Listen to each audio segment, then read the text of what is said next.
Antes de tocar a partitura, é importante entender a partitura.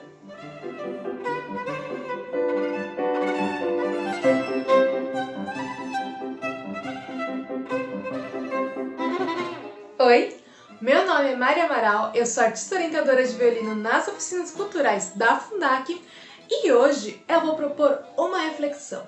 Vamos refletir sobre o que é som, o que é música, além de desconstruir a partitura. E já quero começar esse vídeo fazendo um questionamento para você. Você sabe o que é som? Melhor, som e música é a mesma coisa? Tá, a gente entende como som tudo que a gente escuta. Até aí tudo bem. Mas como que a gente define o que é som? Bem, para entender o que é som, eu acho que eu vou ter que pensar cientificamente.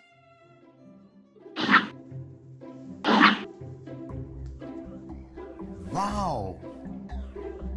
Na área ondulatória da física, entende-se que o som é uma onda mecânica que se propaga em meio elástico em todas as direções. A onda mecânica seria uma vibração ou uma perturbação que transmite uma energia através de um meio material, seja o ar, a água, o solo ou qualquer outro. Para existir esse som, essa onda mecânica, é necessário um emissor, sendo pessoa ou objeto, que provoque essa vibração. E essa vibração viaja nesse meio material, nesse meio elástico, que fica se comprimindo de uma maneira muito elástica, até chegar ao receptor. A gente só entende que esse som está materializado quando chega ao receptor, por conta que a gente capta o som, a vibração, através de nossos ouvidos. Falei bonito, né?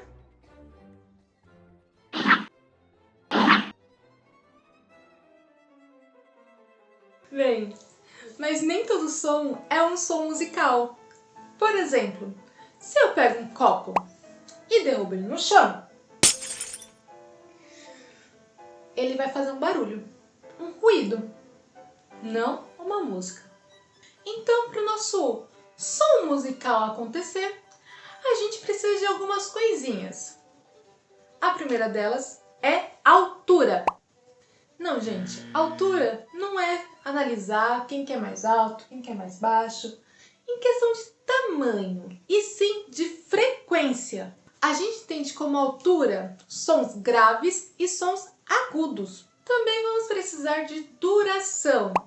Seria a duração dessa vibração, se ela vai ser longa ou curta. Outra coisa também muito importante é a intensidade. Seria notas fortes e notas fracas. E por último, a gente precisaria do timbre, ou seja, o que caracterizaria esse som. Pronto, a partir desses elementos nós temos o nosso som musical. Mas e a música? Onde que ela tá? Então, meu povo, para existir música, também precisamos de elementos fundamentais. São só 3: ritmo, melodia e harmonia. O ritmo é a organização dos sons através do tempo. A melodia são alturas sonoras tocadas em sequência. E a harmonia, que veio depois da existência da melodia, são notas contra notas tocadas juntas, formando os acordes. Beleza, a gente já entendeu o som, a gente já entendeu a música, mas e a partitura? Vamos lá. Primeira coisa, nem sempre a partitura foi isso que a gente conhece hoje. Não. Para vocês terem uma ideia, há registros musicais que são tão diferentes, como, por exemplo, o Epitáfio de Cyclos. Gente, é uma pedra funerária. E, se eu não me engano, é um dos primeiros registros de música completa. Dá pra acreditar? Detalhe, hein? Eu tô falando de um achado arqueológico do século I depois de Cristo. Mas a gente consegue achar alguns achados, alguns registros musicais de até 400 anos antes de Cristo. É muita coisa! Mas assim, a gente só conseguiu ver um vislumbre do que é a partitura de hoje em dia no século XI, graças a um monge muito simpático chamado Guido d'Arezzo. Para vocês terem uma ideia, o nome das notas veio desse rapaz aí. Mas a nossa notação musical só foi sofrer mesmo alguma evolução no século XV.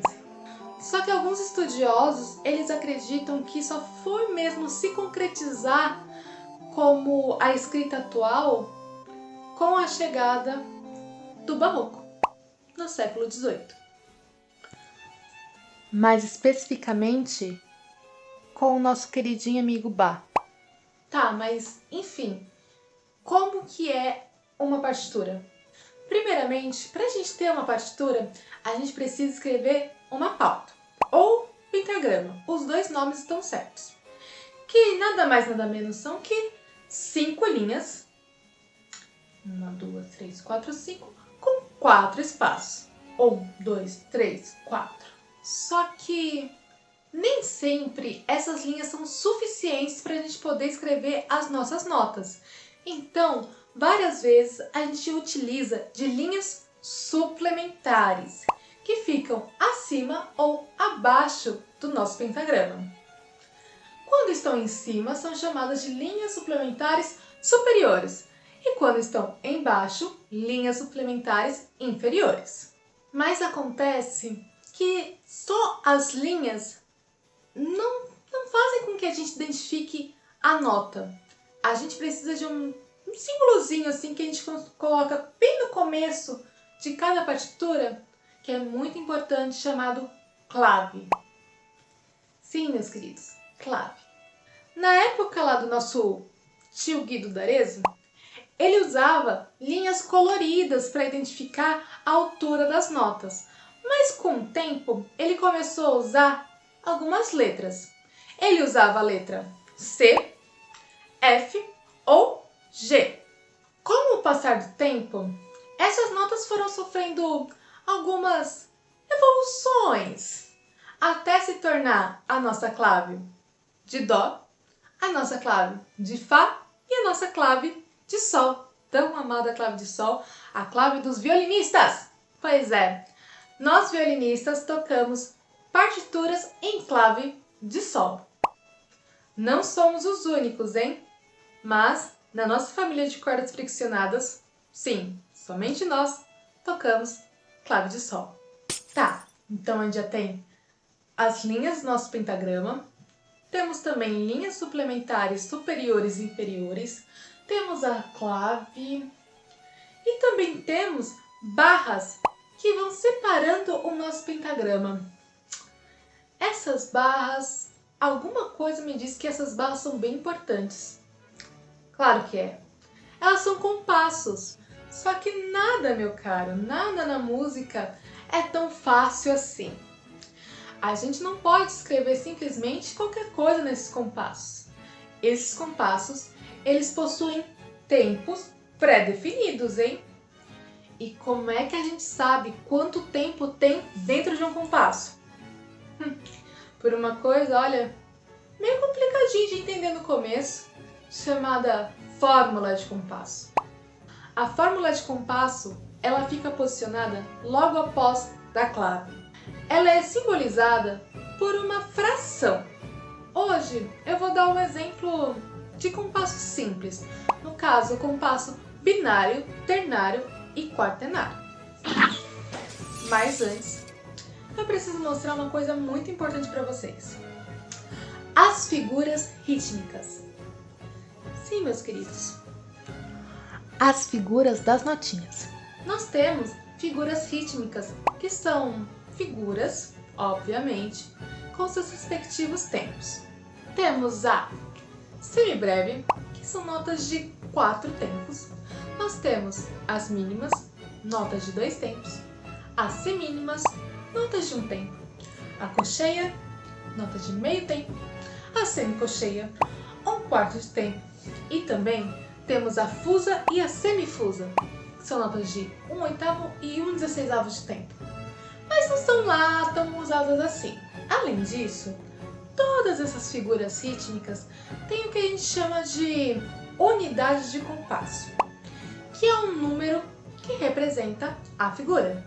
A semibreve é representada pelo número 1, a mínima pelo número 2, a semínima o número 4, a colcheia número 8, a semicolcheia número 16. Além da fusa e da semifusa. A fusa vai ser representada pelo número 32 e a semifusa pelo número 64. Mas é bem difícil a gente encontrar uma partitura que tenha essas duas na fórmula de compasso. E a unidade de compasso aparece na fórmula de compasso. Vem a ser o número de baixo. E o número de cima é a unidade de tempo. Só que tudo na música é pura matemática. O número de cima, que é a unidade de tempo, significa o número de vezes que a figura do número de baixo vai aparecer dentro do compasso. Porém, não necessariamente significa que na música que a gente for tocar, que tem aquela fórmula de compasso, só vai ter aquela respectiva figura rítmica. Não. Significa que vai ter o tempo da figura rítmica. Por exemplo, se eu tenho um 4/4, significa que vai aparecer 4 vezes semínimas. Tá, aí tudo bem. Mas não que a música tenha que ser só de semínimas. Significa que a gente vai ter 4 vezes o tempo da semínima. Então, semínimas vale um tempo. 1, 2, 3, 4. 4 tempos. Tá, vou pegar um outro exemplo, hein? Deixa eu pensar. 2/2. 2/2. Tá. Qual que é a figura representada pelo número 2? A mínima. Tudo bem. Mínima vale 2 tempos. E a minha unidade de tempo falou que ela vai se repetir 2 vezes. Então, se eu pego 2 mínimas, 2 mais 2, 4.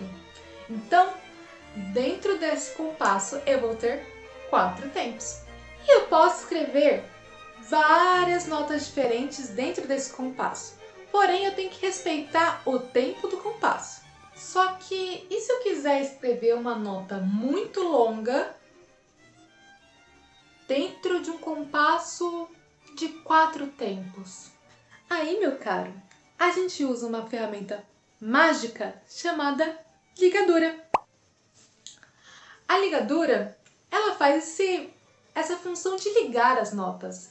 Então, mais uma vez, a gente vai somar o tempo de cada notinha para saber quanto tempo vale a nota que a gente está querendo tocar. Por exemplo, se eu estou tocando uma partitura de 4/4 e eu quero tocar uma nota de 8 tempos, eu vou colocar 2 semibreves ligadas uma à outra. Porque 4 com mais 4 dá 8. Pois é, meus queridos. Para tocar, a gente fica fazendo contas o tempo todo. Mas ó, vem aqui. Bem, clave, fórmula de compasso, pauta ou pentagrama, linhas suplementares. E para finalizar tudo isso? Para finalizar, a gente usa barra dupla. Sim, 2 barrinhas. Isso significa que acabou. Agora, há algumas barras duplas que elas vêm acompanhadas de 2 pontinhos. Isso significa que a gente vai tocar mais uma vez. A gente vai fazer um ritornello. Caramba! Falei demais, né? Falei sobre o som, as propriedades do som, o som musical, as propriedades da música. Falamos também sobre partitura, contamos um pouquinho sobre a história da partitura, da notação musical. Vemos um pouquinho, pelo menos a base, do que vem a ser a partitura. Mas ainda falta bastante coisinha, hein? Há muitos símbolos e sinais que pertencem à notação musical. Mas por hoje é só. Eu espero que vocês estejam muito bem. Lembrem-se, estamos em períodos de pandemia. Todo cuidado é muito importante. Espero vocês na nossa próxima aula. Me mandem se vocês tiverem sugestões, dúvidas, comentários. Eu vou amar ver. Vejo você na nossa próxima aula. Um beijo e tchau, tchau!